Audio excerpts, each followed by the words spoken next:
Well, hello, everyone. Got a couple more coming. Thank you for joining us today. Really great to have you here.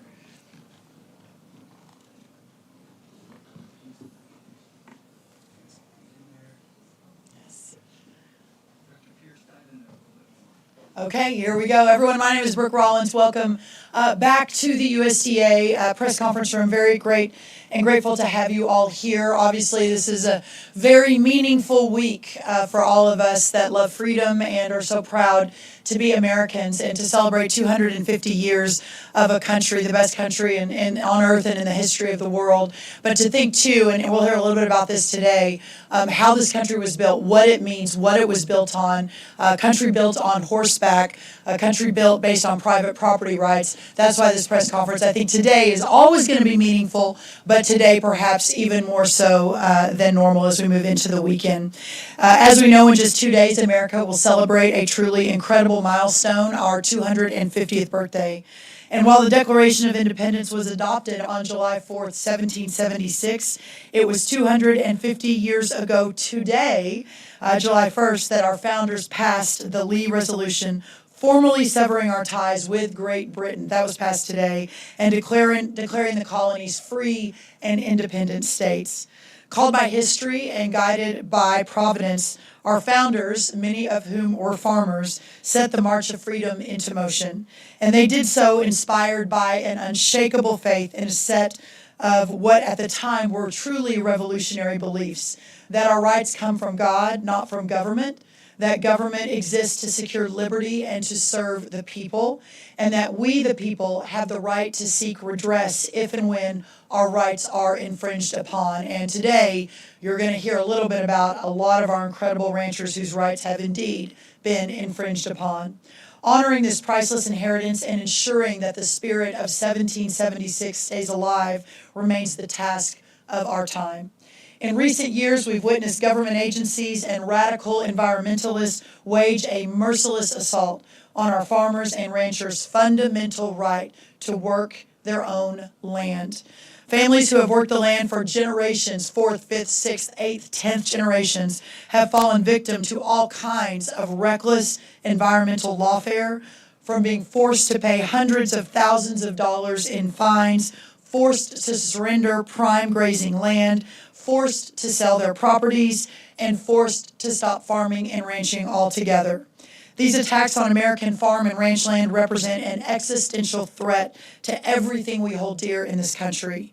That is why the entire Trump administration and all of us here at USDA have been unwavering in our defense of private property rights, including through our released a few months ago, the Farmer and Rancher Freedom Framework back in February. Working with all of these warriors, we've won key victories to keep farmland in production and protect the very foundations of our freedom and our prosperity. We removed politically motivated criminal charges against the Maud family of South Dakota. We, thanks to my amazing friend who you'll hear from today, now our special envoy for American ranchers, John Rich, worked with President Trump to protect hundreds of acres of rural Tennessee farmland in a battle that was won with the TVA. And working with HUD Secretary Scott Turner on Andy Henry's 175-year-old family farm in New Jersey from being seized for an affordable housing project through eminent domain. Again, just a few of the many examples we focused on over the last year. These are real wins, but there is so much more work to do. We are still fighting for many others, including Casey Murph, who is here today with his lovely wife, and for the farmers and ranchers in Potter Valley, California, under the threat of losing their water supply. The good news is we now have a better tool for finding out when our producers are being unfairly targeted by their own government through our USDA Lawfare portal, which we launched in April of last year. We have received over 600 submissions from producers across 47 different states. We work through this portal meticulously and daily. We have very late night Zoom calls to talk all of the cases through and to ensure that while we can't help every case today, we are very seriously and intentionally reviewing everyone and then moving out where we have the resources to do so. Many of those producers that we came to us through the Lawfare portal are here with us today. and you'll hear a few of their stories in just a minute. These patriots know firsthand what it's like to be the victim of lawfare, and that's why in just a moment we will sign a memorandum of understanding, an unprecedented MOU with the Small Business Administration that will accelerate our ability to protect farmers, ranchers, and small businesses from weaponized regulations, targeted enforcement, and environmental radicalism. By teaming up to build this multi-agency across the Trump cabinet effort, we are working every day to shield and protect producers from lawfare, working to expand the fourth pillar of our farmer and rancher freedom framework, namely partnering to preserve farmland and ranchland for future generations. Together, USDA and SBA will jointly intake, investigate, and resolve complaints coming through our lawfare portal that deals specifically with other federal agencies. We will analyze patterns of overreach and drive deregulation and accountability across all agencies in the federal government. Critically, this partnership is not limited to USDA and SBA. It also involves coordinated collaboration with other agencies, including our partners at the Department of the Interior, the EPA, the Environmental Protection Agency, the Department of Justice, just to name a few, to ensure that every farmer has the due process and the fairness that they deserve.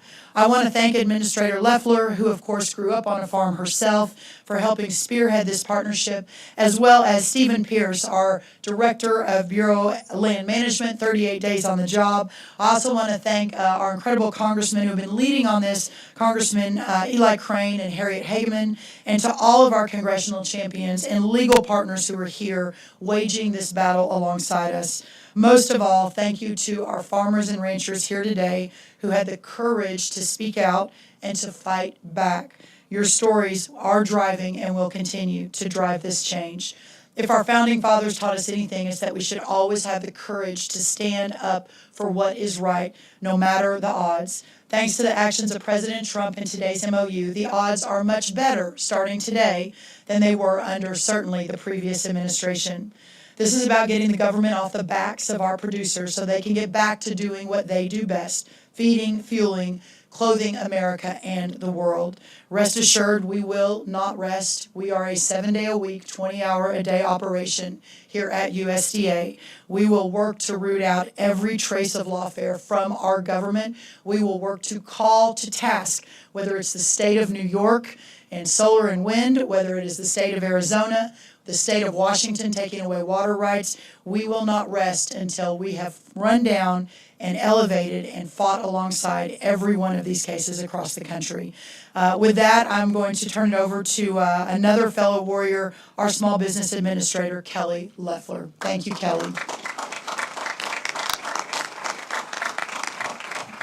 Thank you so much. What an incredible honor to be here. It's a bit of a full circle moment for a farm girl from Illinois, but also as a former member of the U.S. Senate Ag Committee. It was a great honor to be able to advance the fight there, but now really working with an incredible leader for agriculture in Brooke Rollins. I mean, she has used her passion, her inspiration, her influence to really make a difference here for the next 250 years. We know for the last 250 years, our strength has depended on the hardest working Americans who cultivate the land, who build local businesses and lead their communities in rural America.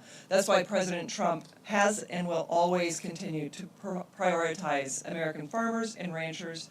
They are America's original small business owners, the fabric of our nation that keep us fed, fueled, and clothed. And out of the 36 million small businesses across this nation that make up 99% of all businesses, they comprise 2 million. It's incredible. I know firsthand how important this was, being raised on a family farm, now 5 generations. I learned from a young age that when the government gets too big, the burden falls on the workers in the field, the driver behind the wheel, the hand on the plow, and the local businesses giving it their all to keep their business open to the next season. We're at a crossroads in America as we celebrate this important occasion amid a rise of socialism that calls for, in the words of Karl Marx, the abolition of private property and the centralizing of the means of production in the hands of the state. Our farmers and ranchers represent the exact opposite of that: independence, stewardship, personal responsibility, and the right to build, own, and pass on something to the next generation. The Trump administration is standing firm to protect not just free enterprise, but your land, your families, your individual rights and liberty for the next 250. And with this MOU, the SBA, the USDA are working to restore common sense to federal government that too often fails to work for the people it represents. Starting today, we're giving America's producers a direct line to fight lawfare, the rules, the regulations that drive up costs, that drive down productivity, and that take away land and opportunity. We're directly supporting the small businesses that do not have the time, the money, the legal resources to fight the government on their own. As part of our new MOU, the USDA will serve as the front door for the complaints through the lawfare portal that Brooke just talked about. SBA, through our Office of the National Ombudsman, and Robert, we wave your hand here, we've got our great ombudsman here, is a true fighter, and this agreement really formalizes something that Brooke and I have worked on for the last year and a half, advocating for farmers and ranchers. So when she called me a few months ago, it was a no-brainer to get in and really formalize this. Obviously, a couple of practical aspects. You get the clear access into the portal, and then it helps us identify patterns of systemic abuse of the federal government or NGOs or any other entity or institution that is targeting our precious farmers and ranchers. And we've obviously had tremendous success fighting against the radical Green New Deal, against the Biden administration mandates, the $6 trillion administrative state that they poured on the hardest working Americans over the 4 years that they were in office. So our partnership with EPA, for example, is relaxing the diesel exhaust fluid. We've focused on right to repair and other initiatives. So these are exactly the kinds of problems this MOU and so many others will focus on, and President Trump knows that the backbone of our nation's national security starts right in rural America. So he's making sure that tax cuts, fair trade, energy dominance make a difference for all of you. And I want to leave you with the words of one of America's most famous founding farmers and founding fathers, Thomas Jefferson. A government big enough to give you everything you want is a government big enough to take away everything you have. It's an honor to work for a president that understands that small business is big business, and to fight alongside Secretary Rollins for this incredible, important community. Thank you. May God bless you. May God bless America. Oh, beautiful. Thank you, Kelly. Thank you. I'm going to ask our recently appointed special envoy a direct direction from President Trump, who wanted his good friend John Rich in the battle every day and working to fight for all of our landowners. And so what a joy to have a White House special envoy for American landowners. Please help me welcome the great John Rich.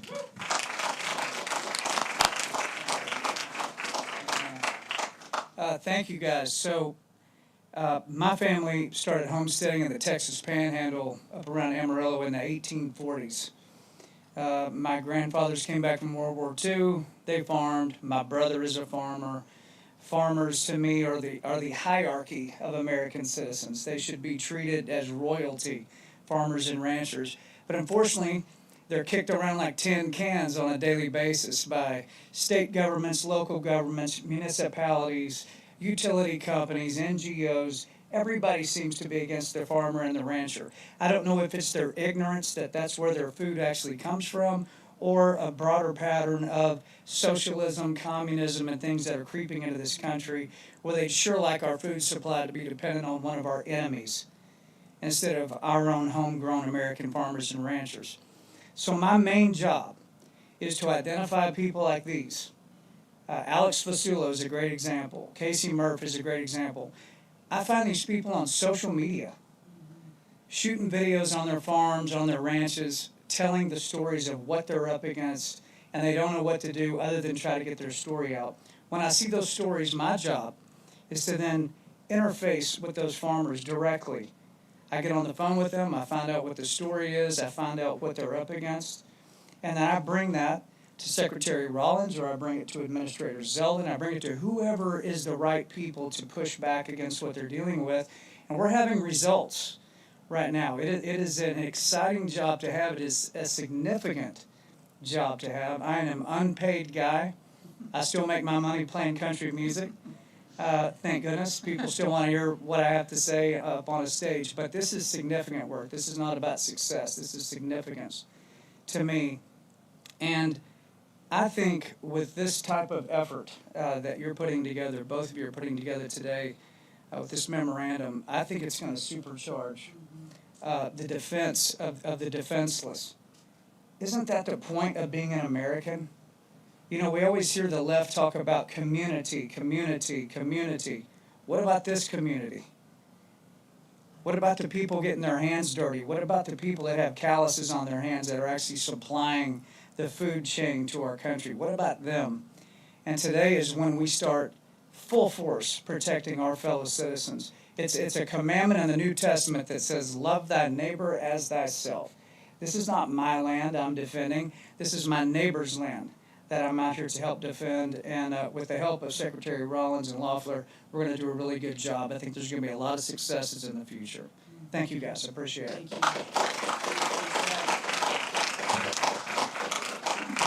Before Administrator Loeffler and I sign the MOU, I'm going to ask a couple of our farmers to say, or ranchers to say, just very quickly to put a little color on this story.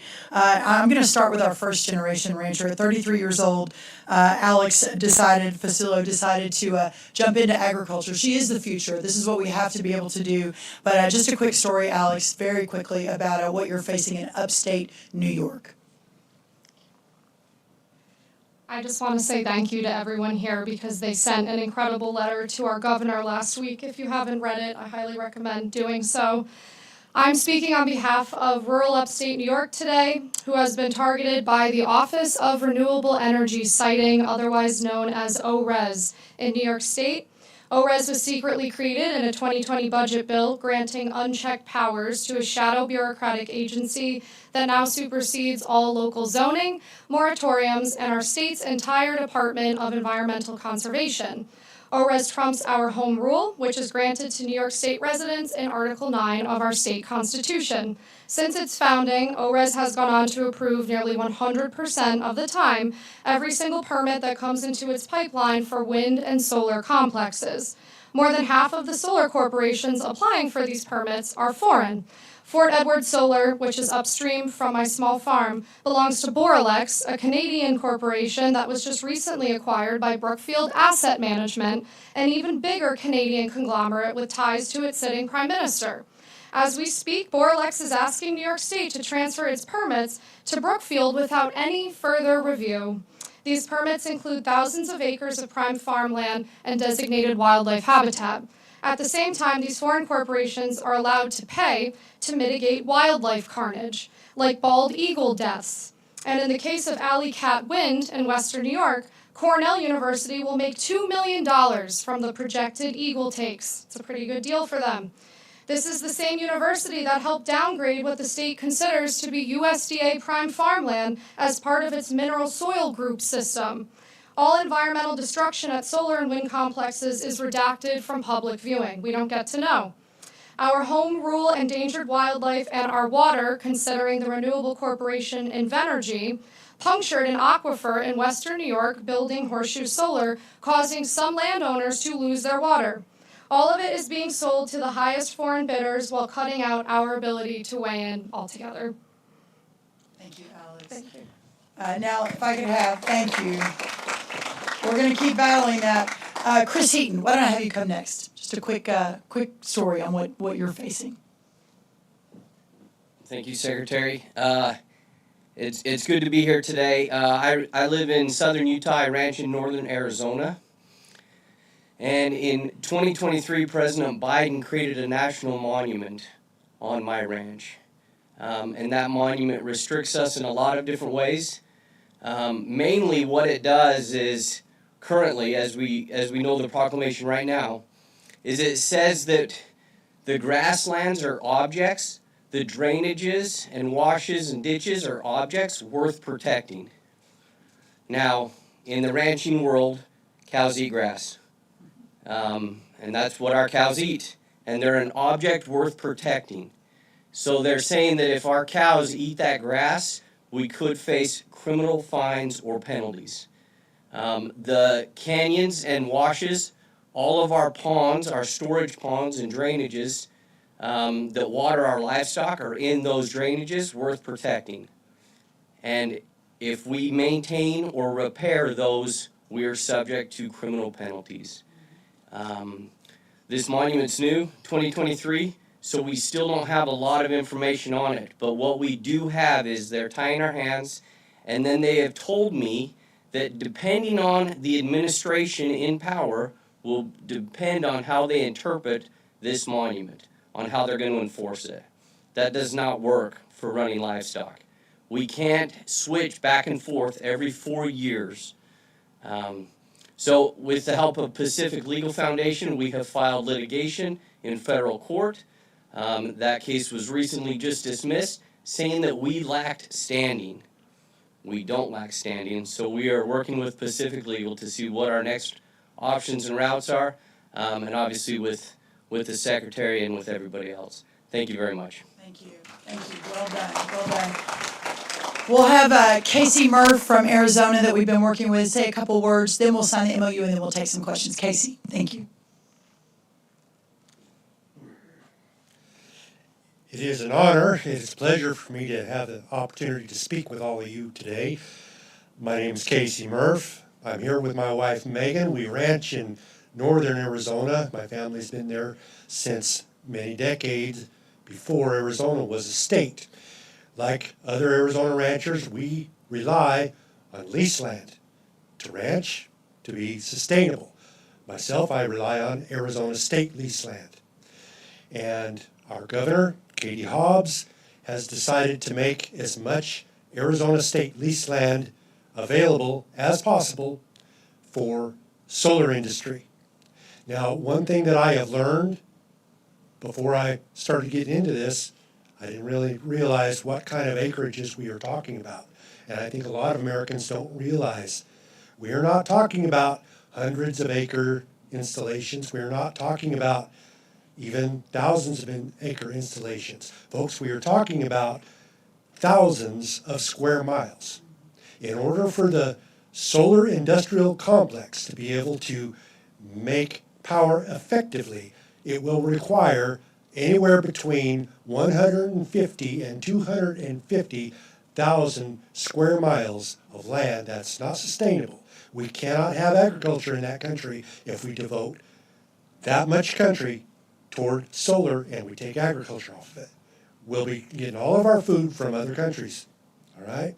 So I hope that that people start looking into this. I want to thank everybody for giving me the opportunity and for helping with this situation. I started praying when this started, and I didn't pray for deliverance. I prayed for warriors, and I think I've got the best warriors in the world that God sent to me. So thank you, everybody. Thank you. That was perfect. That was perfect. Thank you. It is a national security issue, and I appreciate so much all of the ranchers standing behind me and all of the great civil justice organizations like Pacific Legal, like America First Policy, like Texas Public Policy Foundation, Mountain States Legal. For those of you that are our Institute for Justice that's been at this for a really long time, they are our partners in this battle. We will continue to build the armies, and we will not rest until we've made great progress. So I want to thank the incredible ranchers behind us, our great 2 congressmen and women that are here. Kelly and I will sign the MOU, and then we'll take some questions.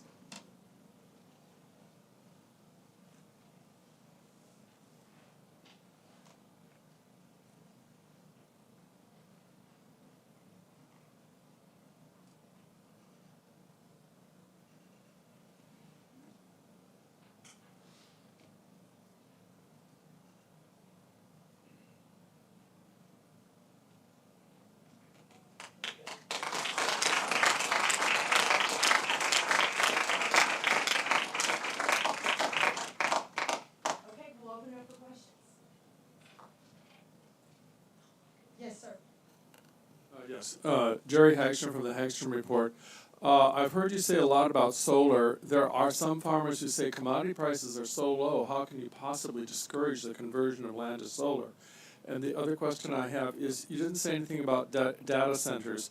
What's your view on the conversion of land to data centers? Well, I'll take the second one first. And John, I don't know if you want to join me up here. Feel free to add anything, or Harriet, you or Eli, really anybody.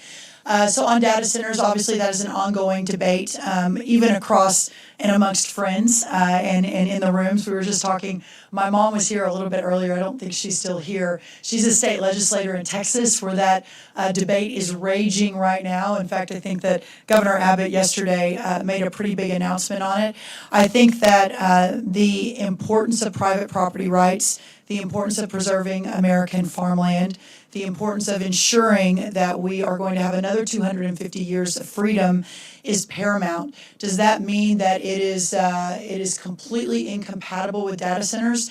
I don't think so, and I know President Trump doesn't think so, but what it does mean is that we have to be extremely intentional. There should be plenty of land in this country where data centers can be built that will not be on prime, important farmland. So that's my take on that. On the first one, the solar and the commodity prices, listen, there is no doubt our farm economy has been struggling for some time now. The cost of inputs under the last administration went up 40-50% on average, while there was not one new trade deal struck. Under the Biden administration, we saw an $8 billion agricultural trade surplus when we walked out for the last time in January 2021. When we came back 4 years later, that surplus had turned into a $42 billion agricultural trade deficit. The markets closed around the world to American products. So you have sort of the perfect storm of input prices skyrocketing during 2021 to 2024, while at the same time you were shrinking markets around the world. Those are the things we're working so hard to correct right now. 19 new trade deals. We're expecting record exports for corn, for dairy, for other row crops. Tree nuts are going to be way up. Cheese is way up. We are going to have a remarkable, in 1 year we've cut that $42 billion agricultural trade deficit in half. So just think about what we're able to move around the world as we're opening up the market while we're supporting the domestic market through biofuels, et cetera. So those are really important steps that we are taking so that no farmer ever has to be in the position where they can't stay in business because they can't make enough money. And hopefully that becomes the norm, not the exception as we move forward under this framework. Jerry, thank you for those questions. Other questions? Yes, ma'am. Hi, Rachel Shin from Politico. Just following up on what you said about the trade deals, can you explain from an agricultural perspective why the administration chose not to renew the U.S.-Mexico-Canada agreement? Well, I'm going to be very careful here because that is obviously, I'm the Secretary of Agriculture. I'm not the United States Trade Representative, nor am I our Secretary of Commerce or Secretary of the Treasury, who are our key leaders on this. No one's leading more than President Trump. These are his decisions, and believe me when I say he is very involved in every detail of all of these decisions, as a great leader should be. I do know that the president believes that there are some inefficiencies in the current system, that we have a pretty big trade deficit with both of those countries, and especially in agriculture, and that he is working to solve for that. Now, it doesn't mean that the agreement just goes by the wayside. What it means is that we are starting a renegotiation, which, as this president has proven over and over and over, no one is more adept or effective at negotiation than President Trump. I have no doubt in my mind that when we move towards those new agreements, whether they're multiples of agreements or whatever that looks like, that America will continue to be put first, that our goods, our products, our incredible producers, what they produce every day, will be even better positioned than they are today, which is what we need, and he knows that we need. But he saw the current state of affairs and believed they could be better for America, and he's taking action. Thank you. Anyone else? Yes, sir. Oh, Katie. Thank you, Secretary. Great to see you, and great to see the farmers and ranchers from all over the country. What will this new MOU do to help prevent NGOs from attacking local farmers and ranchers through environmental policy and regulation? And then we've heard a lot about forest management failures by the federal government. As a result, we're seeing wildfires in the West this summer. We see them every single summer. I've heard from a lot of ranchers who say we want to work with the forest Service to help manage them, yet we don't have that kind of partnership. How can this department work with ranchers and farmers to ensure that our forest management is done properly and in benefit of both forest health and those ranchers? Yeah, thank you for that. I'm going to answer the second question first. I'm actually going to ask Becky Ross to come join me because she's dealing with this right now. You heard the question, Becky.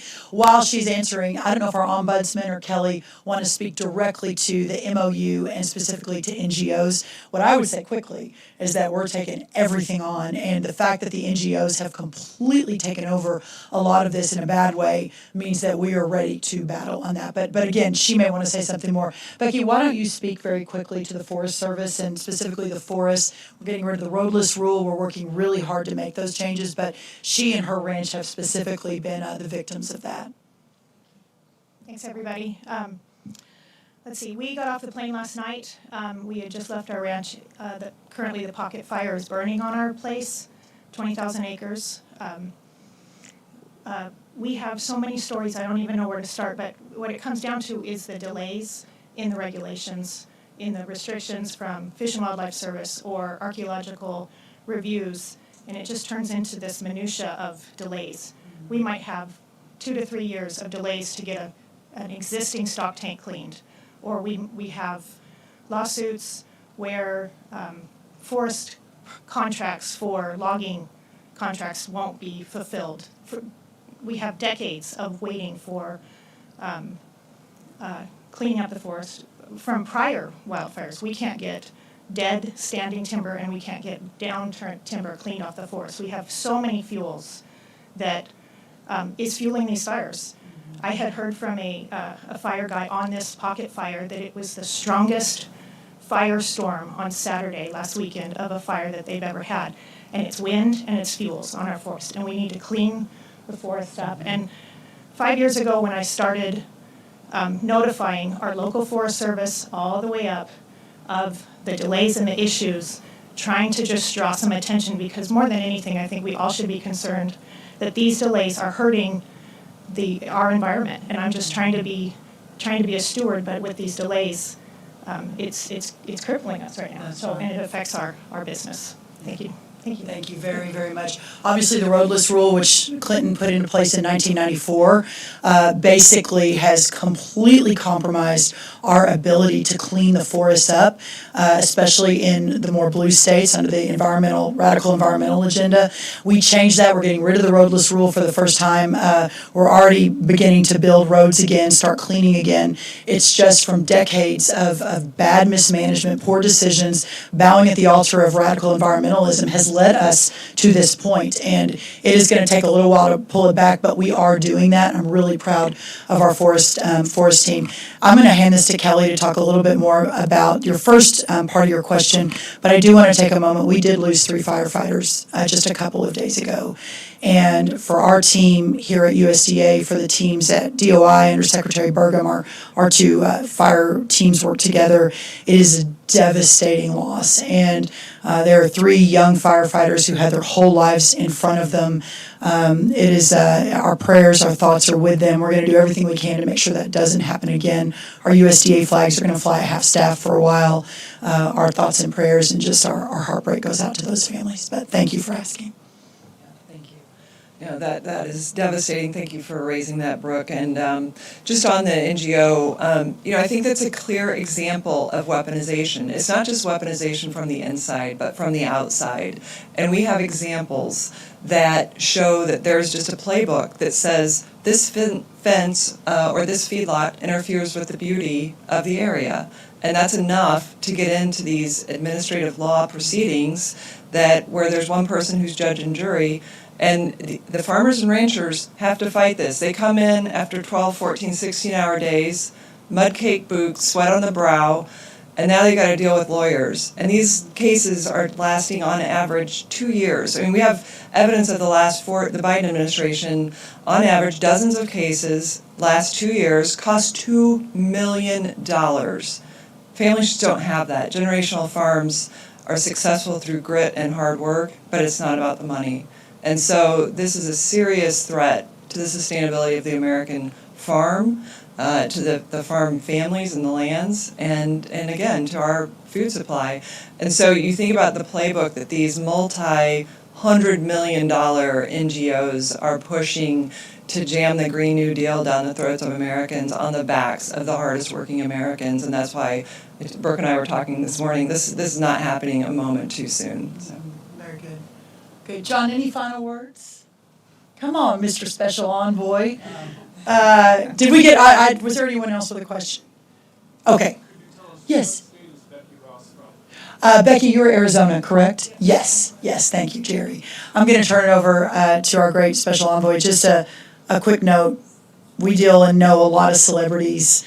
Many are nervous because of Trump derangement syndrome to ever step up and step into the gap and answer the call. And this one not only is answering the call, but is leading the charge. And we just couldn't be more grateful to him. So thank you, John. Thank you, ma'am. Take us out. Yeah, I would just encourage all landowners out there, if your land is being infringed upon, you're being attacked or shoved around, even if you don't like social media and you don't like flipping your iPhone around this way to take a video and tell the story, please do that. That's the reason we know about Casey Murph. That's the reason we know about Alex Fasulo. I come through that. Our teams come through that and do it. And here's another thing I just want to say. I thought the music industry was diabolical.